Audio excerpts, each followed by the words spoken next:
Se você não faz a mínima ideia de como estudar para o canguru de matemática, você vai aprender agora como raciocinar para resolver qualquer tipo de questão dessa Olimpíada. E essa estratégia funciona para outras Olimpíadas de matemática também. Portanto, vamos resolver algumas das questões para você entender como essa Olimpíada funciona. Vamos resolver algumas questões do nível B, destinado aos 7º e 8º anos do ensino fundamental.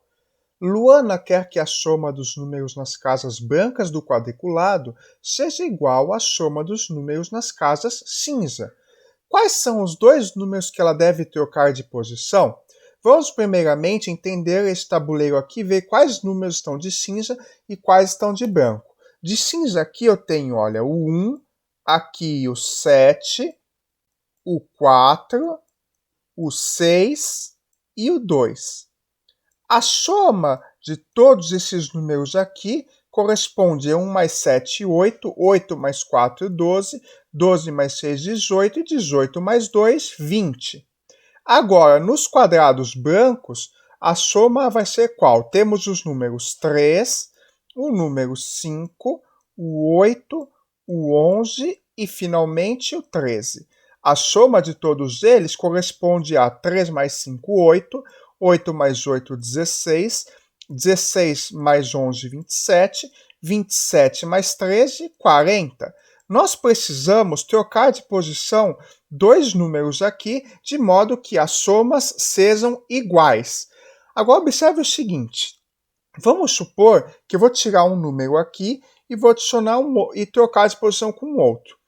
O que acontece? Se eu adicionar, por exemplo, eu tirar esse 2 daqui, e adicionar, digamos, o 13, por exemplo, o que vai acontecer? Esta soma aqui vai aumentar de quantas unidades? Vai aumentar de 13 menos 2, 11 unidades. E esta soma aqui, se eu substituir o 2 por 13, ela vai diminuir de 11 unidades. Então, nesse caso, se a gente fizesse isso aqui ia ficar com 40 menos 11, 29, e aqui 20 mais 11, 31. Ou seja, isso quer dizer que a quantidade que eu tiro daqui tem que ser a mesma que eu coloco daqui. E essa quantidade tem que igualar esses dois valores. Se essa quantidade for um valor x qualquer, nós acabamos de descobrir que a quantidade que eu tiro, que eu somo aqui, ou seja, 20 mais essa quantidade x, tem que corresponder exatamente à quantidade de 40 tirado esse mesmo valor x. Observe que esse valor x é a diferença entre os dois números trocados.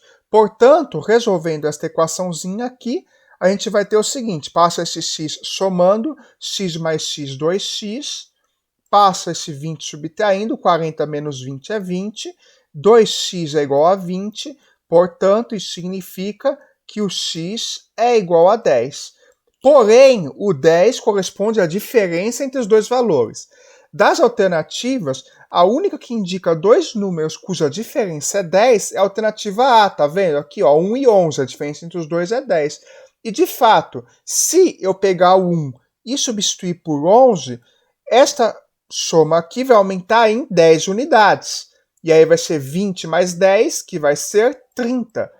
E, além disso, nesta outra aqui, o 11 vai virar 1. Então, eu vou subtrair 10 unidades do 40, que vai resultar em 30. E aí nós vamos ter o equilíbrio perfeito, como o enunciado quer. E isto finaliza esta questão.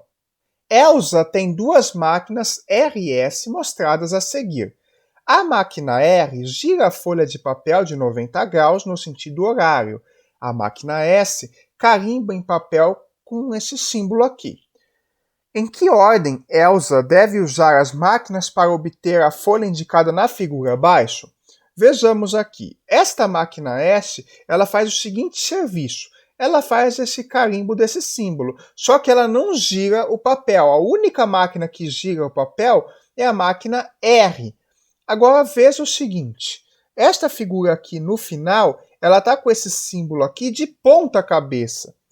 Para obter esse símbolo de ponta cabeça, nós precisamos fazer o quê? Girar este desenho aqui duas vezes. Porque se eu girar em 90 graus, ó, se ele está apontando aqui para cima, eu girei 90 graus, ele vai apontar aqui para o lado.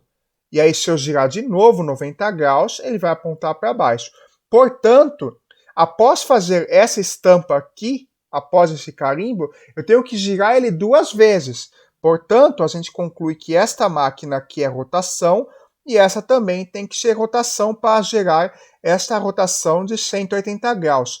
Porém, observe que nós temos esse quadradinho aqui preto e ele estava aqui e no final de todo esse processo aqui, ele foi para cá. Ou seja, se ele estava aqui, ele teve de ir para cá, teve de ir para cá e finalmente foi para cá. Ele girou 3 vezes. Se essa estampa aqui girou 2 vezes, isso significa que o carimbo tem que ter sido feito nesta máquina aqui. Aqui a máquina carimbou, girou 180 graus, terminou assim. E aí, observe o seguinte, que se o quadrado está aqui, fez a primeira rotação, ele vai parar aqui. A segunda rotação, ele vai estar aqui. Quando ele estava aqui, foi feita a estampa. Então, como ele estava aqui no início, para ele ir para cá, para poder fazer o carimbo, tem que ter sido rotacionado mais uma vez. Portanto, nós concluímos que a ordem das máquinas para obter a folha é RSRR, isso corresponde ao que está indicado na alternativa B.